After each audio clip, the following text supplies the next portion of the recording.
9 ಜನ ಸರ್, ಒಬ್ಬನೇ ಸರ್ ಅಲ್ಲಿ ಕೂರ್ತಿರೋ. ನನ್ನ ರೂಮು ಇದಾವೆ, ಈಚೆಗೆ ರೂಮ್ ನನ್ನ ಗಂಡ ಮಲ್ಕೊಂಡವ್ನೆ. ನೀನ್ ಈಚೆಗೆ ರೂಮ್ ಒಳಗೆ ಬಂದ್ರೆ ಮೆಸೇಜ್ ಬಂದಿದ್ದಾವೆ ಸರ್. ಒಂದ್ಸಲ ಗಲಾಟೆ ಆದ್ಮೇಲೆ ನಾನು ಬೆಂಗಳೂರಿಗೆ ಹೊರಟಾಗಿದ್ದೆ ಸರ್. ಅಲ್ಲಿಂದ ಕರ್ಸ್ಕೊಂಡು ನೀನು ಬಂದಿಲ್ಲ ಅಂದ್ರೆ ನಾನು ಸತ್ತೋಗ್ತೀನಿ ಅಂತ ಕರ್ಸ್ಕೊಂಡಿ ಸರ್.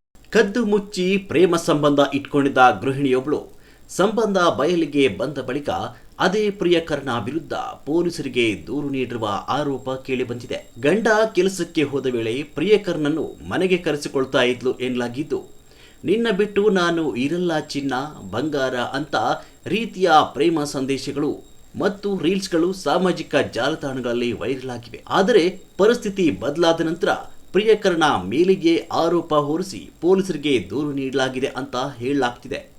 ಈ ಬೆಳವಣಿಗೆಯಿಂದ ಮನನೊಂದ ಪ್ರಿಯಕರ ತನ್ನ ನೋವನ್ನು ಇನ್ಸ್ಟಾಗ್ರಾಂನಲ್ಲಿ ಹಂಚಿಕೊಂಡು ವಿಷ ಸೇವಿಸಿ ಆತ್ಮಹತ್ಯೆಗೆ ಯತ್ನಿಸಿದ್ದಾನೆ. ಹುಡುಗಿನ ಲವ್ ಮಾಡಿದ್ದೆ ಫಸ್ಟ್ 3-4 ವರ್ಷದಿಂದ. 3 ವರ್ಷ 4 ವರ್ಷ ಆಯ್ತು ಸರ್. ನಾವೆಷ್ಟೇ ಅಂತ ಕರೆದಿದ್ದು ಸರ್. ಮನೆ ಕರೆಯೋದು, ನೈಟಲ್ಲಿ ಎಣ್ಣೆ ಮಾರ್ತಾರೆ, ಅವೆಲ್ಲ ಕೊಡೋದು, ದುಡ್ಡು ಇಸ್ಕೊಳ್ಳೋದು. ನನ್ನ ಹತ್ರ ನಾನು 2 ವರ್ಷದಿಂದ ಒಂದ್ ಮನೆ, ಅದ್ರ ಮುಂದೆ ಮನೆ ಕಟ್ಟಿದ್ದೀನಿ ಸರ್. ಪ್ಲಾಸ್ಟಿಂಗ್ ಎಲ್ಲ ಮಾಡಿಸ್ಕೊಂಡಿದ್ದೀನಿ. ಈಚೆಗಡೆ ಪ್ಲಾಸ್ಟಿಂಗ್ ಮಾಡ್ಸಕ್ ಆಗ್ದಿರ ಮಾಡ್ಬಿಟ್ಟಲ್ಲ ಹುಡುಗಿ. ನನ್ಗೊಂದ್ ಕೆಲ್ಸನೂ ಹುಡ್ಕೋಕ್ ಹೋಗಿಲ್ಲ. ನನ್ ಕೆಲ್ಸಕ್ಕೆ ರಜೆ ಹಾಕಂದ್ರೆ ರಜೆ ಹಾಕ್ಬೇಕು ಸರ್ ನಾನು. ಆ ತರ ಎಲ್ಲ ಮಾಡ್ಬಿಟ್ಟು ಆಮೇಲೆ ನಿನ್ಗೆ ನಾನ್ ಗಂಡನಾದ್ರೂ ಬಿಟ್ಕೊಡ್ತೀನಿ, ನೀನ್ ಬಿಟ್ಕೊಡಲ್ಲ. ಫಸ್ಟ್ ಒಂದ್ಸಲಿ ಬಿಟ್ಕೊಟ್ಟಿಲ್ಲಲ್ಲ ನಿನ್ಗೆ, ಈ ಸರನ್ ಬಿಟ್ಕೊಡಲ್ಲ ನೀನ್ ಸರ್. ಆಮೇಲೆ ಎಲ್ಲಾನು 9 ಜನ ಸರ್, ನಾನು ಒಬ್ನೇ ಸರ್.